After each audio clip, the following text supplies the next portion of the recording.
Today we're going to be reviewing Clavicular's substance protocol, and I'm going to give my take on it. Let's go and get started. Hey, how's it going, guys? Here's my full supplement protocol and a brief explanation of why each of the following drugs is part of my protocol.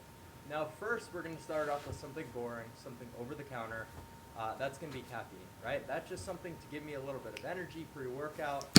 Right, so caffeine, I mean, makes complete sense, right? Nowadays, in kind of the hyper-speed modern generation we're in, caffeine is going to really be a boost to your day-to-day life. It is slightly toxic, right? But it can be added in into your diet if you feel it's necessary, right? But it will definitely give you a boost, a little bit of focus. You just need to be careful not to become dependent on it, anything like that. Right, in case I want to, do my laundry or something like that around the house. Very basic, the most over-the-counter stimulant that you could get. But I would recommend that you guys stick with that. If anything, I wouldn't go too much further in terms of stimulants, because then that's where you start to run into some issues. Now, the next stimulant that I use is going to be Adderall, right? 7.5 milligrams of Adderall IR. That's going to be what I use before I do my task-oriented things for the day. Any work I have to do on the computer that I might not otherwise want to. Yeah, I mean, what he's saying with Adderall, I mean, it's definitely an intense stimulant. That will definitely make you very focused. I will say that. It's something that you can give a shot if you know the drawbacks of it. It is going to be neurotoxic, of course, right? It's definitely a risk because you could get dependent upon it. But I'm sure a lot of you guys are mature enough not to get dependent upon drugs that you're taking if you're watching this video, obviously. So it is an option, right, to Money Max or whatnot, right? I actually might try some. I actually have an interview with my doctor tomorrow. So we're going to see. I will let you guys know. I haven't personally tried it myself, but slightly neurotoxic, but there can be benefits. I mean, apparently you can Money Max like crazy. So yeah. That's where the Adderall comes in, right? So obviously that's going to help with dopamine release, obviously help with focus and overall productivity. And sometimes I'll replace that with Antioxidant. I would advise you strongly to not do that, right? I would advise heavily against that, but it's just something I take sometimes just to work. Apparently, take with the Antioxidant. Yeah, I mean, Antioxidant, right? People know it's methamphetamine, right? We know what methamphetamine is. Apparently, it's a very low dose. He obviously advises against it. I haven't done my own research into it, so I couldn't tell you. But obviously, you probably won't be needing that. I'll be completely honest. But it is very similar to Adderall, but without the level of amphetamine, obviously. So that's where that comes in. The next thing on the list, since we use all those stimulants, is going to be something for vasodilation, right? We're going to be using Cialis. Cialis is a phenomenal tool, and it is quite literally the best thing that you can do for your health, right? Lowering your blood pressure slightly long term and have real health benefits, and there's literally no downsides to not take Cialis. The next thing on the list is going to be. Yeah, I mean, the guy says he's done the research for it. I personally haven't done the research for Cialis, but if what he's saying is true, I don't see a problem with taking it, but also don't really see, it is up to you. Like, I don't see that much of a big positive to take it, right? It's obviously not natural, right? But if you trust in your own research and you trust what the science says, go for it, man. Absolutely. So obviously, if you're doing a lot of work on the computer or anything that you need to really focus, you're going to want to experiment with a few different nootropics, help your cognition a little bit, because once you get into the game of nootropics, you really can't come back from it because this stuff is quite literally too good. If used in moderation, if used properly, and if the right protocols are in place, you can really optimize your cognition. That's why I use Newpaps, right? So Newpaps is going to be a very, very basic nootropic. It's a sort of entry-level stuff when you're getting in. So I actually did new pep for a couple months. I didn't really see that much of a difference. I think it's definitely on the lower end of, I don't know. I don't know about nootropics. For me personally, I didn't see that much of a difference. I see it as kind of I don't really see it as necessary. Like if you're gonna do something like a stimulant, like do Adderall or caffeine. Like if you want to do that, right? There wasn't that much. Maybe like I had slight clarity and kind of a slight liveliness for life, but it's not something that like changed my life. It's kind of like a state of well-being that I had. But that eventually does go away. So it's like, what is the point in taking it if better results aren't coming out from what I'm doing? Like if I'm gonna do these things, right? If I'm gonna take substances, right? No matter what, there should be, actual results that are coming up from it, not just a state of well-being where I feel a little bit better. Other than that, like nothing crazy for me at least, right? If you guys want to try, you guys can try, of course. But as long as you have some sort of choline source in your body, Newpaps is going to be excellent, phenomenal nootropic to get started with on your nootropic journey. So that's why that's. I did use the choline as well and the alpha. I think I did the alpha GPC after, but yeah, still the same thing. Couple little bit of extra focus, and I noticed the benefits are quite worthwhile. The next nootropic, or something that I use for neurogenesis rather, is going to be cerebrolysin. Now this is quite literally my favorite drug I've ever used, my favorite pharmaceutical, because the acute changes to your cognition and the neurogenesis it provides is quite literally like makes me realize that pharmaceutical drugs. Bro, I don't know how you get this cerebrolysin, man. I tried from like 3 different websites, and they all don't ship to America, or it was they all didn't ship to America, or this other website. It was a scam, and it's so fucking expensive too. Like you get like 4 doses for like $200, something ridiculous, like $100, right? It's ridiculous. So I haven't tried it. I couldn't say. Apparently, it's like pigment, like brain pigment from a pig. I don't know. I couldn't tell you, man. It could be good though, but it's expensive. Over the summer, engaging in some habits, engaging in some dopamine toxicity, some sleep deprivation. So It's probably not as toxic as Adderall. definitely needed to recover my cognition to a high degree, and cerebrolysin did that and more. Right, so cerebrolysin made my brain like recover, but so far beyond that. As soon as I started taking it, I started to lucid dreams. I did my 9-day course, and I felt more cognizant right away. So that was quite literally my favorite thing I've ever done. I'm probably gonna do another cerebrolysin episode soon, but unfortunately this stuff is quite expensive. That's the only downside of cerebrolysin. The next thing on my list for reducing the amount of neurotoxicity, if you're someone who uses stimulants, maybe the sleep deprivation on top of that, whatever neurotoxic habits that you engage in, we're going to use Mexidol to remove the risks of neurotoxicity. I actually tried looking into this because I was gonna order that with the Mexidol, but like the cerebrolysin, I could not get it on my hands. Apparently, I think it was that or meldonium, I believe. It was used in sports. People would use it for sports, and it was almost acting. It wasn't acting like a steroid, but it did the same things that a steroid would do. Like these guys had higher mental or higher physical performance. Stress and dopamine toxicity. Mexidol's going to protect the brain from that a little bit, right? So this isn't a get out of jail free card, but if you're already engaging in these behaviors, you might as well protect the brain while you do it. So that's why I would advise you to do Mexidol. Now the other way to protect against physical oxidative stress, right, are issues and just overall body oxidative stress. You feel like shit. That's going to be meldonium, right? So meldonium is going to be phenomenal for harm reduction. Yeah. Time not too long ago where I almost had a full-on heart attack and a lot of health complications from prolonged stimulant usage. Meldonium is banned from Olympic sports, by the way. Massive restriction. I had certain heart issues. So Mexidol kind of made sure, or meldonium rather, made sure that I actually survived that night. So that was quite of the experience. But meldonium and Mexidol are the ultimate protective agents that you can use if you're doing degenerate shit like me. So I would strongly advise you look into those 2 Russian pharmaceuticals. The next thing on the list is going to be glutathione, right? We obviously already talked about this. Now you can take the NAC and the precursor to glutathione, but right now we're injecting it intramuscularly, and quite literally the best antioxidant that you can use. You already produce it endogenously. So if you're someone who regularly drinks, I've heard good things about glutathione. I mean, mostly on TikTok. I haven't seen any drawbacks myself. They take it with something, I forget what it's called. It's supposed to be taken with, I think he goes over in this video. Let's see what he says. Steroid, maybe Accutane, that amount of oxidative stress. Yeah, with Accutane. I'm actually on Accutane right now. That's what you're supposed to take it with. I mean, I could try some. It's expensive, but somewhat try to regulate and mitigate it with glutathione. Once again, not a get out of jail free card, but a lot of people are going to do things anyway, so you might as well do things in the most healthy way possible. So that's why I recommend you take a look at that. And like we mentioned before, if you can't get your hands on injectable glutathione, you use the next best thing, which is going to be NAC. Now we're going to get into one more antioxidant. NAC, I used to take that, like when I was 16. Especially for your brain, right? So if you use melatonin after a night of drinking, this can kind of offset some of the damage once again. But people don't realize that the dosing is a little bit weird for melatonin, right? So I make some videos on TikTok from time to time where I inform people that you can take 300 to 500 milligrams of melatonin, and this is going to be a phenomenal antioxidant. And they're like, wait a second, most of the dosing and recommendations online are 5 to 10 milligrams. So what's going on? Yes, absolutely. It is very likely that you'll wake up the next morning and be extremely groggy because you have super sensitive receptors. But once you do this for 1 period of time, Yeah, I mean, I have my own melatonin. I don't know if you can see it on camera. I'll take this every once in a while if I can't sleep. Like, just every once in a while, I'll just take it if I'm really struggling. those receptors start to downregulate, and you reap all the benefits of an antioxidant and not all the drowsiness, grogginess. So eventually, over time, you will start to be able to regularly take melatonin at that high of a dose. The next thing on the list is going to be for my fertility, and that's going to be HCG, right? So obviously, I'm someone who's been using steroids, TRT, for a long period of time. So I need to keep my fertility, I need to keep my neurosteroids healthy, and I need to keep my testicles from atrophying. So if I want to have a kid in the future, that's still a possibility. So we're using HCG at 250 units twice per week. Now, I'll admit I'm not the most consistent with this, but with HCG, I tend to feel a lot better, right? So obviously, the neurosteroids are a huge role in that. And I don't know what that is. I also don't know too much about testosterone. I strongly advise if you're someone who's going to be taking steroids for an extended period of time that you don't let your testicles atrophy, so we don't have fertility issues in the future. The next thing on the list that I take.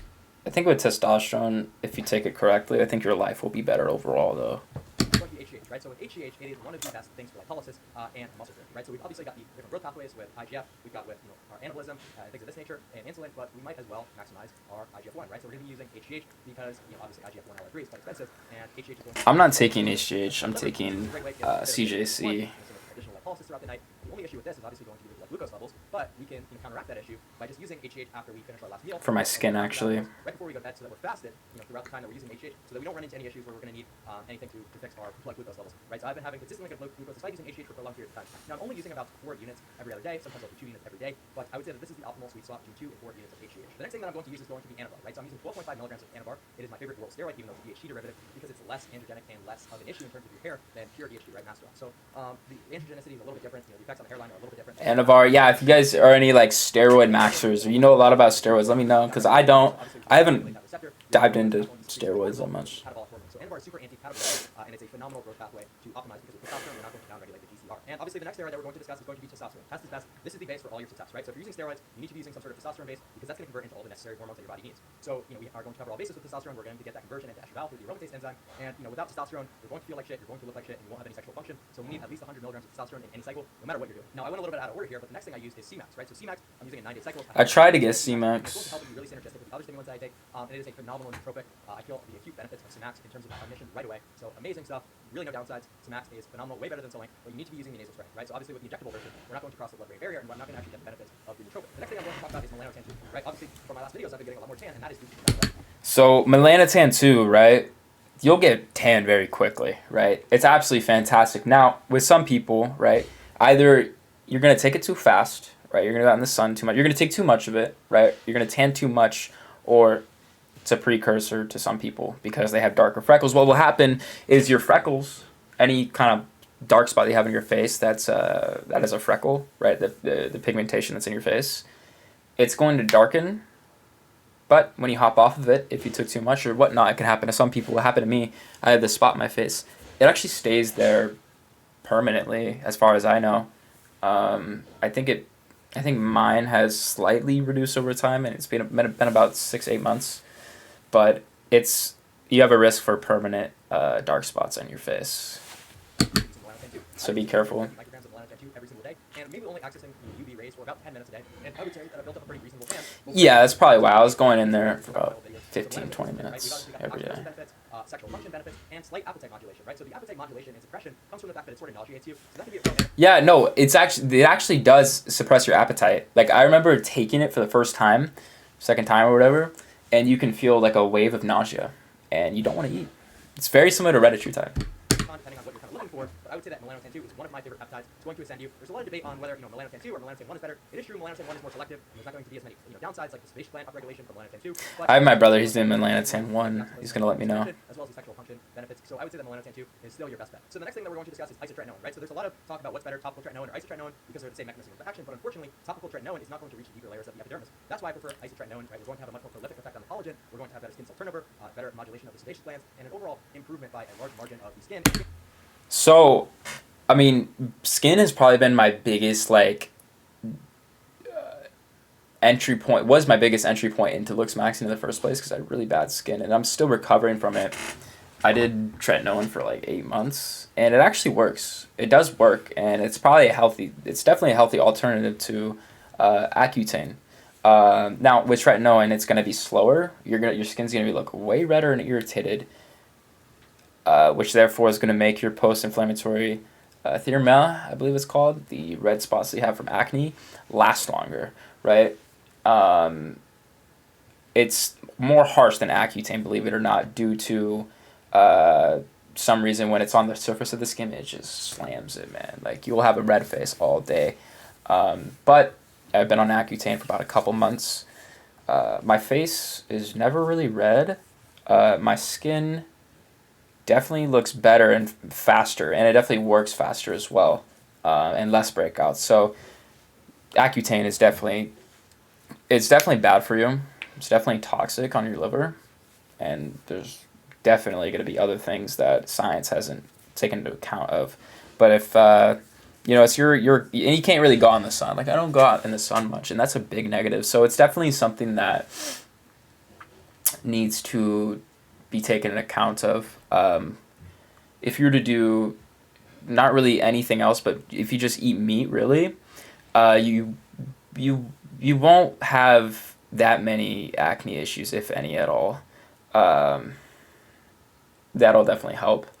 But if you want to go the cheap route, Accutane is there. Quality that top, which I know rather will not provide. I currently use 7.5 to 15 milligrams depending on the day, and I'd say that's the ideal dose. In terms of anti-aging, I would go with 5 milligrams a day, and that can be used for an incredibly sustainable period of time. Most actors in Hollywood are microdosing isoprenoin to get that collagen proliferation, to get the anti-aging benefits and skin cell turnover benefits. So the next thing I'm going to discuss is antioxidants. So what exactly do I take to go out? Because some of these anti-alcohol. So what can we do to actually mimic the effects of alcohol, be low inhibition without damaging our growth pathways? Pre-GABAergic, right? So this is all hypothetical. Not saying to take any of these drugs, but I use pre-GABAergic to have a little bit less glutamate, which is the neurotransmitter that is largely Pre-GABAergic, huh?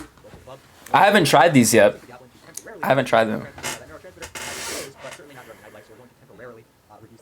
Now, the next thing we're going to use is a GABA B agonist, which is baclofen, right? So, as many of you guys know, alcohol. Yeah, I mean, I haven't tried these yet, but apparently they're good for every once in a while for anxiety and stuff. A lot of the same things, and when synergized with pregabalin, it can give you a pretty good stack and pretty closely mimic alcohol's effects. The next thing that I'm going to talk about that I've used and I don't consistently use is alprazolam, right? Alprazolam is a GABA A receptor agonist, and you might think, hey, I'm not sure what that is. All the time, but instead of drinking, if it's the same receptor, well, it is hugely neurotoxic. Even though it's a direct agonism of GABA A and close to alcohol, not a good thing. It downregulates the GABA A receptor very quickly. You will tolerance. I'm not saying to use this. I would stay as far away from alprazolam as you could, but it certainly is something that you could use, in dire situations if you need to have some sort of low inhibition. The next thing I'm going to discuss is my hair loss protocol. Now that's going to be 2.5 milligrams of. It's weird. He didn't talk about I think it's propanolol. I don't know how to say it. Propanolol. I mean, I got prescribed this a while back, and it calms your entire nervous system down. I don't believe it has like a direct effect on the cognition effect, like like targeting agonists and whatnot, like the GABA A and GABA B, but it does calm down your nervous system. So in return, it's gonna be a lot more flowy. Like conversations are gonna be flowy, but I don't think it's as intense as baclofen and pregabalin, like those mixed two together. That's for sure. Wait, what do you say? Oh, dutasteride. Dude, people look so young. Like, there's people who took it for 25 years, and they look like they're 16 still, and they're like 30 because they've been taking it for, 15 years, 20 years, whatever long. So I heard only good things about dutasteride. Like, literally only good things. And I think you can even take it if you're not going on testosterone. For sure. There's definitely a lot of benefits with it. Like I personally anecdotally have heard really good things about it. It's gonna make you look younger for longer. No risk increase using that dose over 0.5, so I'd highly recommend you guys use 2.5 over 0.5. The next thing I'm going to use is retatrutide. Wait, what do you say? 12 and 15 I find to be quite ridiculous considering it's only going to block about 80 to 85% of DHT. My goal is to block 100, so I'm getting as close as I can with 2.5 milligrams. Oh. Risk increase using that dose over 0.5, so I'd highly recommend. So you goes on 2.5 instead of. 2.5 over 0.5. The next thing I'm going to interesting. I'm using between 12 and 15 milligrams depending on the week of retatrutide, which is a gigadose, and I'm aware of that. But I'm someone who really cares about. That's expensive, by the way. And that's very difficult for me when I don't use that high dose of retatrutide because I hate doing cardio, quite frankly. This is not a healthy dose of retatrutide, I'm quite aware of that. But if retatrutide is used in a sustainable and reasonable way, it can actually increase your lifespan. It can help with your lipids quite substantially. So I'd advise that you use retatrutide, but unfortunately, I just need to use. Yeah, I mean, it's just another risk drug you can take. Like, you're really just the guinea pig for it. But I think if you can try it out if you want, sure, go for it, man. If you're in puberty, probably not. Like, maybe. I don't know. I don't know about puberty. Like, you need to be eating well, and you need to be very intuitive about your body and what you're eating. So that can offset your intuitiveness, I'd say. Say retatrutide is pretty, or not taking it is important during puberty. But because of my appetite. So that's where the rat comes in. The next peptide on the list that I use for damage prevention and protection of my heart, right, cardio protection, is going to be DPC-157. A lot of people don't realize that.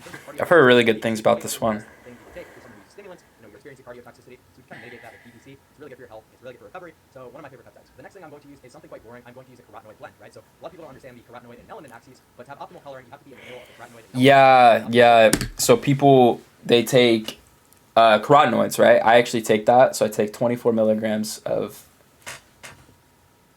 astaxanthin and 40 milligrams of lycopene. And there's definitely, because I can't go out in the sun really, I'm able to stay tan.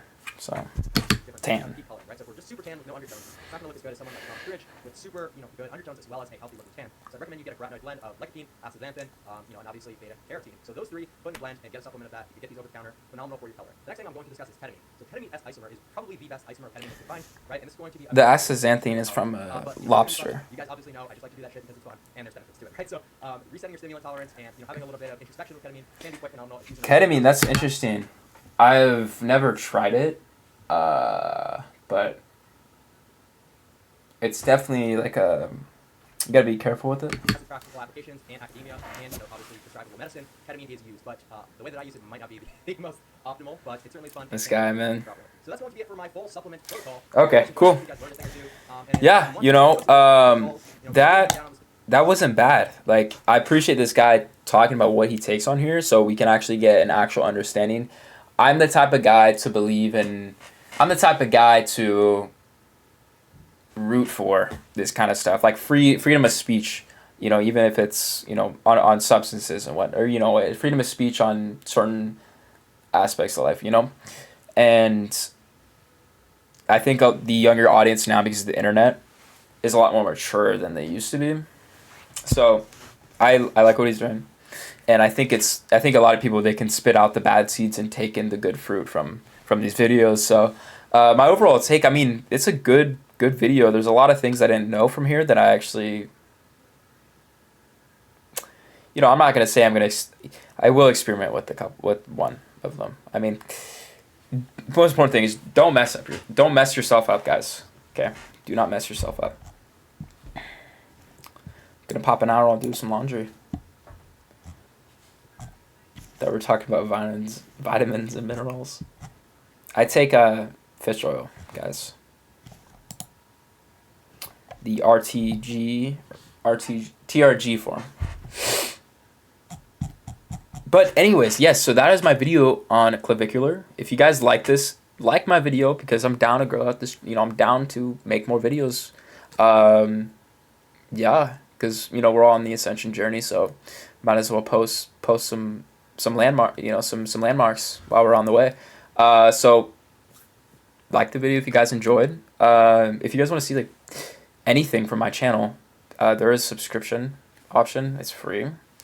You guys can learn more about this life of Looksmaxxing through me, through my YouTube. So subscribe.